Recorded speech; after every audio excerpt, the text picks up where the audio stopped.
La campagne agro-silvo-pastorale inquiète le CAPAN, le collectif des associations pastorales du Niger, pour cause l'insuffisance du fourrage animal dans plusieurs régions du pays. Le CAPAN demande au gouvernement de prendre des mesures pour accompagner les éleveurs. C'est qu'il y a peu de fourrage, en tout cas cette année.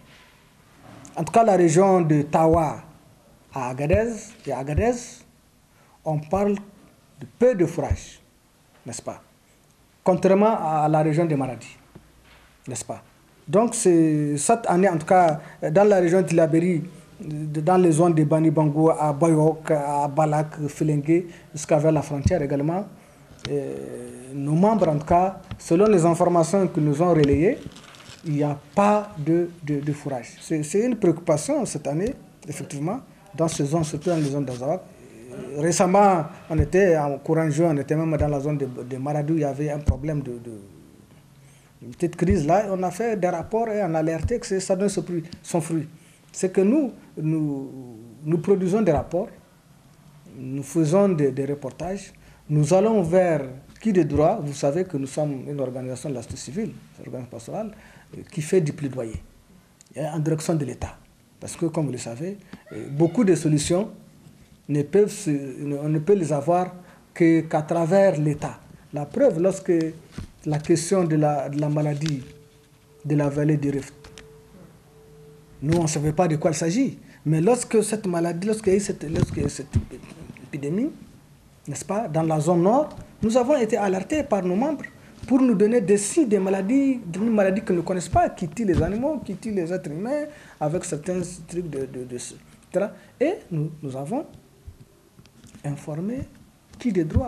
Le secrétaire général du CAPAN, Mohamed Mansour, est également revenu sur le problème de l'accaparement des terres et la privatisation des pâturages à travers le phénomène d'érection de ranches privées en zone pastorale et autres enclosures sauvages des pâturages. Et pour mettre fin à tout cela, l'instruction a été faite depuis 2014 par le président de la République, Issoufou Mahamadou, à son ministre directeur de cabinet de l'époque, Seydou Sidibé, aujourd'hui président de la Cour des comptes.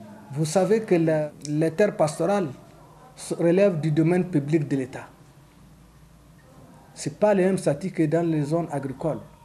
Aucun individu ne peut s'approprier le domaine public de l'État, notamment les zones pastorales. Ce n'est pas pour rien qu'on a dit que c'est un domaine public de l'État. Mais qu'est-ce qui se passe aujourd'hui? De plus en plus, nous observons une prolifération des ranches privées, entravant ainsi la mobilité pastorale. Vous savez que la loi, l'ordonnance sur le pastoralisme, fait de la mobilité pastorale un droit fondamental pour les éleveurs pasteurs. Et avec cette question de ranches privées, cette prolifération de ranches privées, nous allons assister un jour, si on y prend garde, à avoir des éleveurs sans terre de pâturage. Cela est valable dans les zones agricoles, si vous le constatez.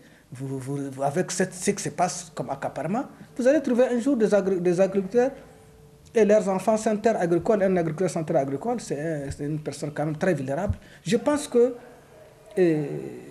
y a des situations qui méritent d'être solutionnées.